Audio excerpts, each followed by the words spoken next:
Hey everybody, welcome back to Cool Bike Projects and great to see you again. I have a brand new review video for you today. If you recall, a couple months ago I had a company called Outfitr send me a e-bike rack that was designed for heavy-duty use of not just e-bikes but also fat bikes. And I took it on a pretty epic 1,000-mile road trip down to the White Rim in Moab. If you haven't seen that video yet, I'd encourage you to watch it. There's some beautiful scenery and some good memories with friends riding on some epic trails. Well, they liked that review so much they asked me if I could do just one more, and because of the style of this I said yes. So behind me here I have what's called the Tire Hole Platform 2 e-bike rack. And this one uses a series of arms to basically compress on the wheels on front and back without ever touching the frame or the dropper seat post.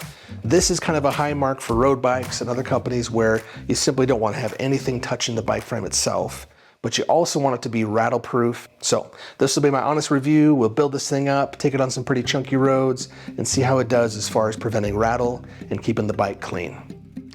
Enjoy.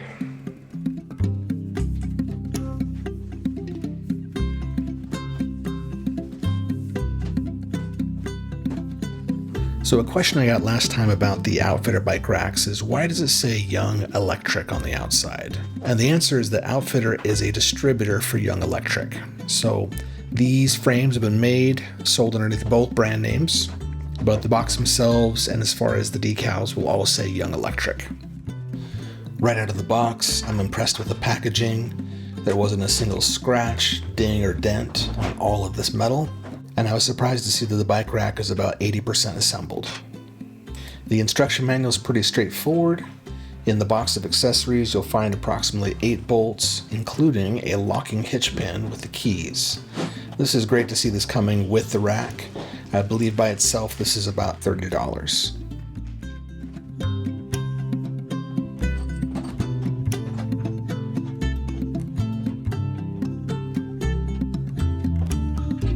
So the way this is set up for assembly is you'll attach the hitch bar and simply put it inside of the 2-inch receiver hitch of your truck or car. You'll then put the 2 trays on top of it, one at a time, using 2 bolts each. Now, not gonna lie, if I was taking this bike rack off and on, this would definitely be a 2-person job. But assembly-wise, putting this together by yourself will not be hard. For me, one of the most important things about any bike rack is the ability to control how much shake or wobbles in the back. While we were down in Moab this last weekend, I saw some really expensive bike racks that have traditionally been rated very high, but as they would pull off and on the trail, they would shake and wobble tremendously near the hitch. This threaded hitch pin does a great job of eliminating almost all the wobble you have in the rack.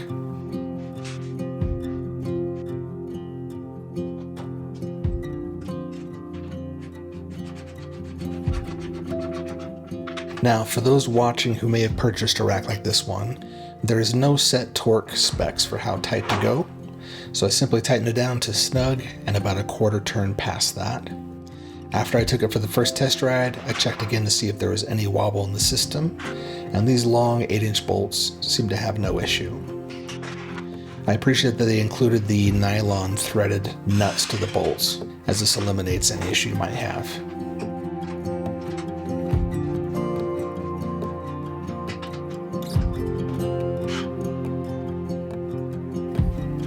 So as I'm sure you've guessed, these tire stops work really well at holding the front tire in place. So as you're locking down one arm to the next, you only have to have the front wheel tire stop to hold it in place. I tightened these down snug at first, but then realized they're probably designed to flip left and right. So as you load the bike, right over the top of it, and then have it drop down.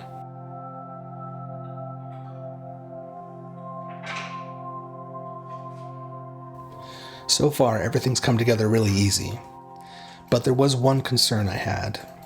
The release hinge pin bolt that has the cotter pin on it is designed to go inside of that hole right there, and once it's in, it's solid, it feels great. But there's no stop built into the rack right now when it leans forward, meaning it would continue to lean forward towards your vehicle. Here it is from another angle. When I pull out that hinge pin bolt and pull it forward, There's a fair amount of weight on those two arms, and leaning forward there's nothing to make it stop moving towards the vehicle. This could be fixed with a simple bolt placed in there as a stop, and this is something I will discuss with Outfitr as a way to improve an otherwise impressive rack. So along with this rack system, Outfitr sent me this lighting kit that is designed to bolt directly underneath the rack. I actually was really looking forward to this because with a smaller size truck, by the time I load up two bikes in the back, it almost completely obscures the brake lights of my vehicle. This isn't unique to this rack, just the size of my car, really. So, with this system right here, I was surprised to see that they've made this pre-drilled and ready to go. They also have a wiring kit which is almost the perfect length coming out from the vehicle.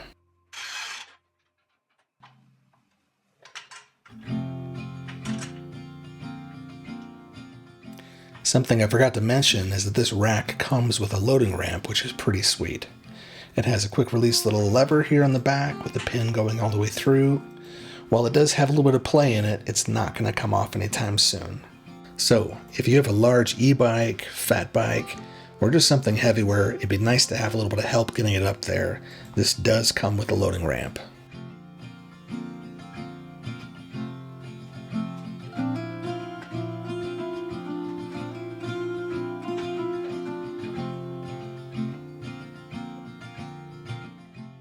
So the one upgrade I did on this rack was I replaced the original plastic clips that hold the cable harness with some of these 3M zip tie holders. They're really cheap on Amazon, and it helped me to get the cables nice and tight where I wanted them.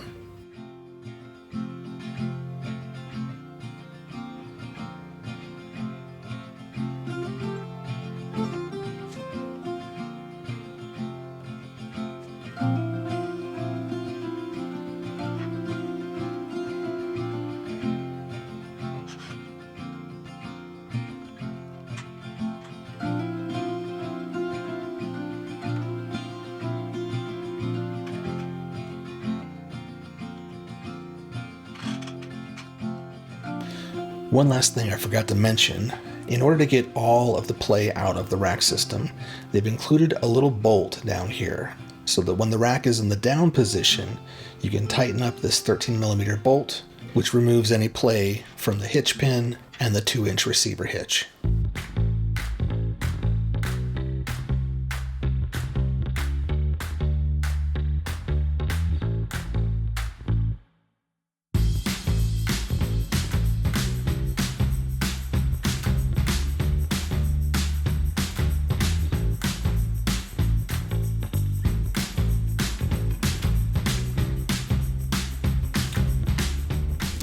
So after the first test ride, I realized I had not pushed the front wheel back snug enough inside of the tire stop, and that made all the difference as far as eliminating wobble in the wheels.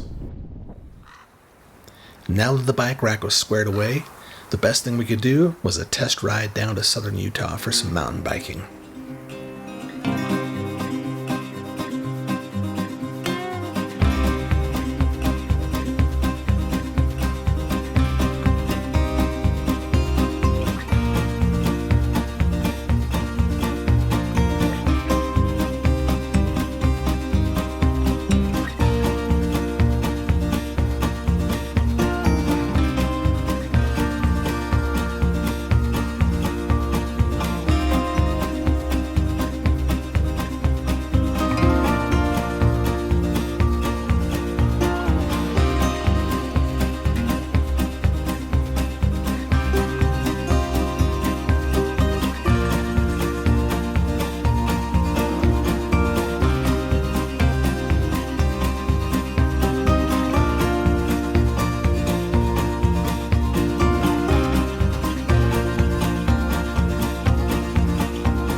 Hey, if you're still with me, thanks so much for watching. Again, this is more of a bike rack review than a road trip, but I hope some of the scenery here has inspired you to get down to southern Utah during this winter season. And certainly if you're looking for a bike rack, I think this is a solid option. I'll have more information listed in the description below, and if you have any questions about the rack, please feel free to post them in the comments below, and I'll do my best to answer them.